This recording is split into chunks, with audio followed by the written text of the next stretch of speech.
নমস্কার, আমি সুনিপা। সিনিয়ান singer family ব্লগে আপনাদের সকলকে স্বাগত জানাই। আমি এখন আছি কেদারনাথে। এই ভিডিওর মাধ্যমে আপনাদের সাথে শেয়ার করতে চলেছি কেদারনাথের বেশ কিছু গুরুত্বপূর্ণ বিষয়, যেমন হচ্ছে কিভাবে আসবেন, কোথায় থাকবেন, কতক্ষণ সময় লাগবে, কত খরচ পড়বে, সব কিছু আমি ডিটেলসে এই ভিডিওর মাধ্যমে আপনাদের সাথে শেয়ার করব। তো চলুন আজকের ভিডিওটা একদম স্কিপ না করে পুরোটা দেখবেন, তাহলে আপনাদের কেদারনাথ নেক্সট যদি প্ল্যান হয়ে থাকে আসার, খুব সহজেই আপনারা আসতে পারবেন।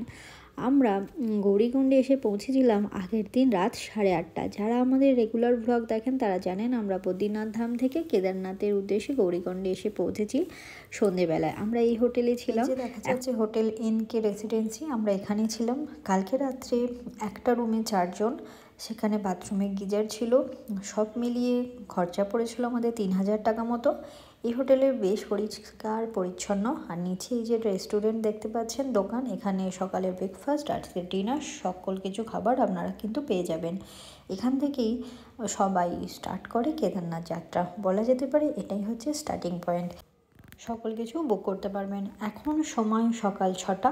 আমরা এখন রওনা দিচ্ছি কেদারনাথ যাওয়ার উদ্দেশ্যে। আমরা চা আর অল্প কিছু ব্রেকফাস্ট করে একদম সোজা নাক বরাবর রাস্তা দিয়ে চলে এলাম।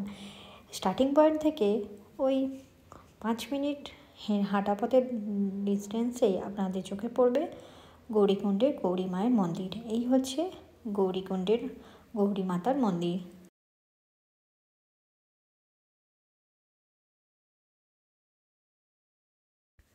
এই মন্দিরটি ওপেন হয়ে যায় সকাল 6টা থেকে সন্ধে 8টা পর্যন্ত কিন্তু ওপেন থাকে। আমরা কালকে রাত্রে এসে এই মন্দিরটা ঘুরে গেছিলাম, সেই তো আজকে সকালে আর দাঁড়ালাম না। আপনাদেরকে এখন দেখাচ্ছি এই গৌরীকুণ্ডের দুটো রয়েছে উষ্ণপ্রস্রবণ, যেখানে পুণ্যার্থীরা স্নান করে মাতাকে পুজো দিয়ে এখান থেকেই রওনা দেয় কেদারনাথ যাত্রার উদ্দেশ্যে। এখানে অনেক দোকান রয়েছে, আপনারা চাইলে হালকা কিছু ব্রেকফাস্টও করে নিতে পারেন বা নিজেদের প্রয়োজনীয় কিছু জিনিস সংগ্রহ করে নিতে পারেন। এখানে অনেক রয়েছে মেডিসিনের দোকান, যেখান থেকে রাস্তায় যাওয়ার জন্য প্রয়োজনীয় মেডিসিন আপনারা কালেক্ট করতে পারবেন। বয়স্কদের জন্য এখানে অক্সিজেন এরকম ছোট ক্যানও পাওয়া যাচ্ছে, যেটা চাইলে আপনি সঙ্গে করে ক্যারি করতে পারেন। এখানে রয়েছে একটা চেকপোস্ট, যেখানে আপনি এখানে চেকিং করাতে পারবেন আর এখান থেকেও ডলি নিতে পারবেন। এই যে সামনে লাঠিগুলো দেখতে পাচ্ছেন, এই লাঠিগুলো এখানে 40 টাকা প্রাইসে পাওয়া যায়। গৌরীকুণ্ডের চেকপোস্ট থেকে আপনার সোজা রওনা দিতে হবে ঘোড়া স্ট্যান্ডের দিকে। আমরা এখন রওনা দিচ্ছি ঘোড়া স্ট্যান্ডের দিকে। দুদিকে রাস্তা ভাগ করা রয়েছে, যাতে ভিড় কিছুটা হলেও এড়ানো যায়। অত্যাধিক মানুষের ভিড় হয় এই সময়। আমরা চলে এসেছি ঘোড়া স্ট্যান্ডের এইখান থেকে আমাদের নিতে হবে ঘোড়া যাওয়ার জন্য। এখানে গভর্নমেন্ট ঘোড়া বুকিং অফিস রয়েছে, যেখান থেকে ঘোড়া বুক করার সময় আপনাকে একটা পর্চা দেবে, সেই পর্চা হাতে রাখতে হবে আর ঘোড়া স্ট্যান্ডে সেই পর্চা নিয়ে আপনাকে ঘোড়া চুজ করতে হবে। এটা হচ্ছে কেদারনাথ যাওয়ার এন্ট্রি গেট। এই এন্ট্রি গেটের সামনেই লক্ষ্য করবেন এরকম ঘোড়াকে জল খাওয়ানোর জন্য সুব্যবস্থা রয়েছে। এই ব্যবস্থা কিন্তু আমার সত্যিই খুব ভালো লেগেছে। ঘোড়ারা তৃষ্ণার্ত হলে এখানে দাঁড়িয়ে তারা জল খেতে পারবে। এছাড়াও দেখবেন অসংখ্য দোকান রয়েছে, এখানে আপনি প্রয়োজনীয় লাঠি, যারা হেঁটে যাচ্ছেন, যারা পালকিতে যাচ্ছেন, সবার জন্য এই দোকানগুলো বেশ সুবিধাজনক। কিছু খাবারও পাওয়া যাচ্ছে, জলের বোতল, এইসব নিত্য প্রয়োজনীয় জিনিস আপনি এখানে পাবেন। কিন্তু একটাই কথা বলার, যে সকল জিনিসপত্রই নিন না কেন সেগুলো অবশ্যই পাহাড়ে ফেলে পাহাড়কে নোংরা করবেন না। সেখানে ভ্যাট রয়েছে, ভ্যাটগুলো অবশ্যই আপনারা কিন্তু ব্যবহার করবেন। এই কথাটা সকলে যদি মনে রাখে, পাহাড় কিন্তু আরও বেশি সুন্দর হয়ে উঠবে। গৌরীকুণ্ড থেকে 1 কিলোমিটার দূরে কেদারনাথ এন্ট্রি গেট থেকে যখন আপনারা বেরিয়ে যাবেন, তখন আপনাদের চোখে পড়বে পাহাড়ের অদ্ভুত এক সৌন্দর্য, এক মায়াবী। একটু একটু করে এগিয়ে গেলে আপনাদের চোখে পড়বে কিন্তু অসংখ্য ঝর্ণা। আর এই দেখুন, এইখানে আমরা একটু দাঁড়ালাম, যেখানে ভ্যাটও রয়েছে আর জিনিসপত্র ইউজ করে আমরা ভ্যাট ইউজ করলাম, তারপর আবার রওনা দিলাম। এখানে মানুষজনের ভিড়ও রয়েছে আর এরকম দেখবেন চারদিকে চালা মতো করা রয়েছে, যেখানে বৃষ্টি হলে বা রোদ্দুর বেশি থাকলে এখানে বসে আপনারা কিন্তু একটু বিশ্রাম নিয়ে নিতে পারবেন। আমরা এখন আছি রামবাড়ায়, যেখানে আমরা মন্দাকিনী নদীকে অতিক্রম করব। এই নদীটা হচ্ছে মন্দাকিনী নদী, এটাই ব্রিজের মাধ্যমে অতিক্রম করব।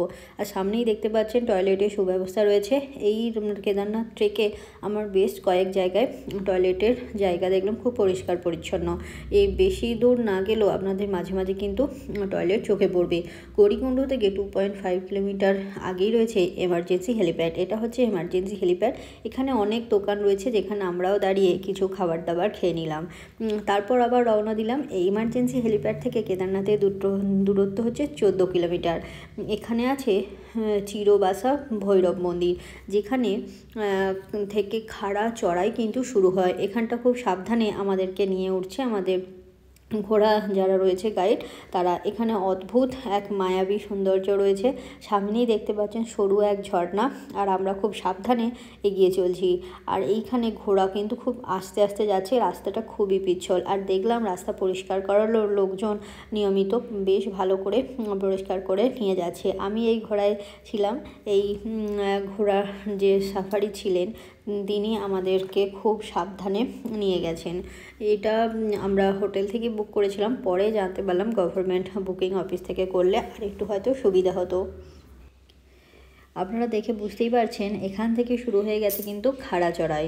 গৌরীকুণ্ড থেকে 4 কিলোমিটার দূরে রয়েছে জঙ্গল চেট্টি, আর জঙ্গল চেট্টি থেকে কেদারনাথের দূরত্বই 12.5 কিলোমিটার। হনুমান মন্দির যেটা রয়েছে সেখানে দেখলাম কয়েকজন সাধু বাবাও রয়েছে। এটা হচ্ছে খুব প্রাচীন মন্দির, আর এই মন্দিরে যে যেমন পারছে নিজের সাধ্যমতো কিন্তু সাহায্য করে দিচ্ছে। এখানে অনেক মানুষ দাঁড়িয়ে রয়েছে, আর সামনেই দেখুন দুটো ব্রিজ দেখা যাচ্ছে।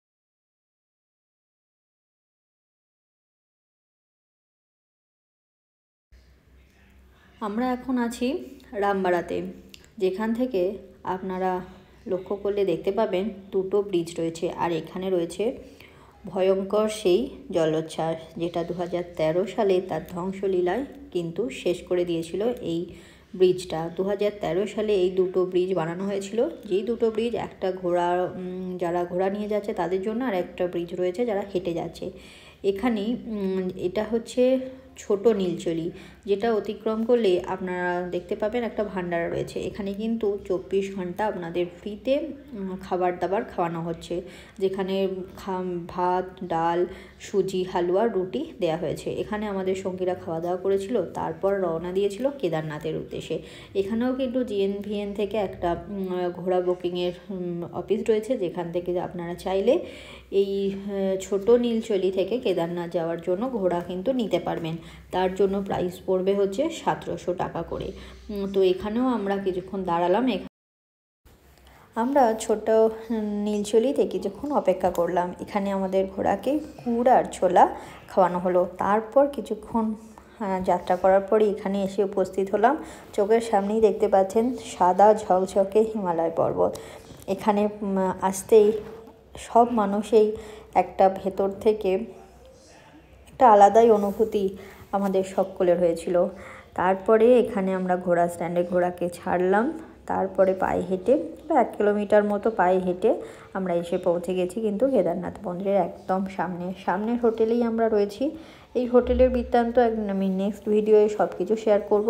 হোটেলের ওপরই একটা আলাদা ভিডিও আমি দেবো, সেই কারণে হোটেলের এইখানে আমি কিছুই শেয়ার করছি না। এই হোটেল থেকে আমরা এইখানে নিয়েছি একমাত্র কারণ এই হোটেল থেকে হিমালয়ের পর্বত বলুন, আর মেন হচ্ছে মন্দিরের একদম সামনেই রয়েছে আমাদের হোটেল, যেখান থেকে আপনি বারান্দায় চাইলেই কিন্তু মন্দিরের সব কিছু আপনি কিন্তু এখানে বসে বসেই উপভোগ করতে পারবেন।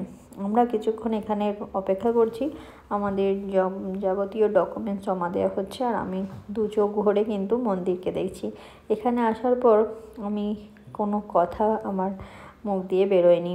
ভেতরে একটা অদ্ভুত কীরকম একটা যেন মনে হচ্ছিল আমি কোনো কথা বলার মতো জায়গায় ছিলাম না, চুপ করে বারান্দায় দাঁড়িয়েছিলাম। এই দেখুন রুম সাধারণত মোটামুটি ভালোই ছিল।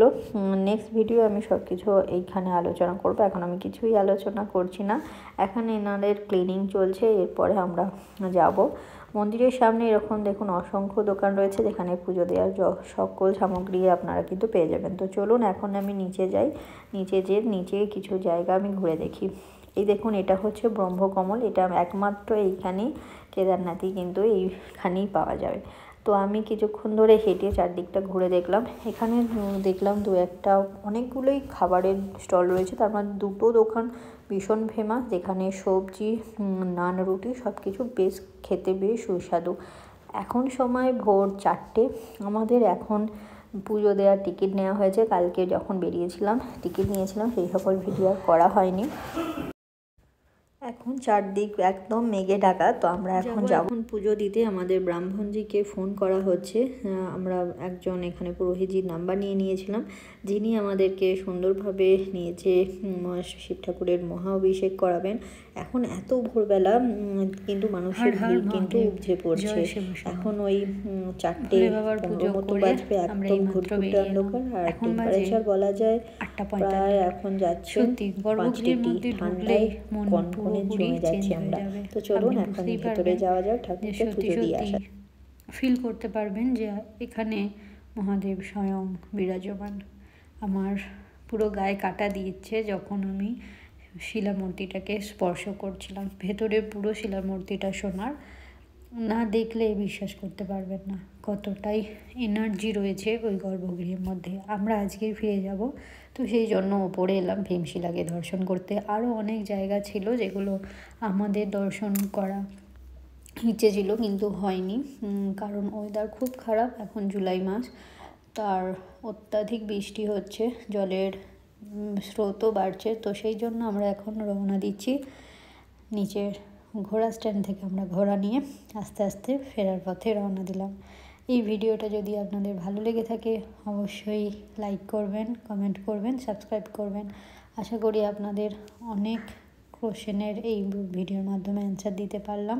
কেউ যদি আসার প্ল্যানিং করেন তাহলে এই ভিডিওটা আপনাদের অবশ্যই সাহায্য হবে। তো হর হর মহাদেব বলে আমরা আবার কেদারনাথ থেকে নিচে আসছি।